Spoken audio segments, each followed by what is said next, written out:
Wish you a very very happy Holi to everyone. আজকে Holi special একটা recipe share করছি, সেটা হলো দহি বড়া। উড়দ ডালটাকে 6 থেকে 7 ঘন্টা সোক করে রেখে নিলাম, তারপর একটা ফাইন পেস্ট বানিয়ে নিলাম, তাতে সল্ট এবং জিরা অ্যাড করে দিলাম। অন্যদিকে একটু গরম জলে সল্ট আর সুগার অ্যাড করলাম, তারপরে সেটা রেখে দিলাম। দহি বড়ার যে ব্যাটারটা সেটা খুব ভালো করে বিট করতে হবে, তবেই বড়াগুলো ফ্লাপি হবে।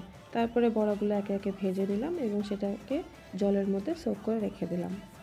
অন্যদিকে দইটার মধ্যে খুব ভালো করে salt, sugar, red chilli powder আর তেলের মধ্যে অল্প মাস্টার্ড সিডস দিয়ে সেই ফোড়নটা আমি ভালো করে অ্যাড করে নিলাম। দেন ভালো করে দইটাকে বিট করে নিলাম।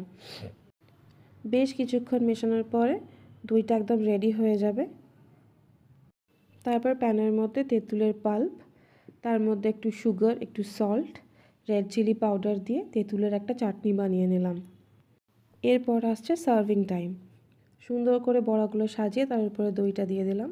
তারপরে অল্প অল্প করে তেঁতুলের চাটনি আর একটা গ্রিন চাটনি বানিয়েছিলাম নর্মাল ধনে পাতা দিয়ে, আর অল্প সেউ দিয়ে ভালো করে ডেকোরেশন করে নিলাম। নাও দই বড়া একদম রেডি।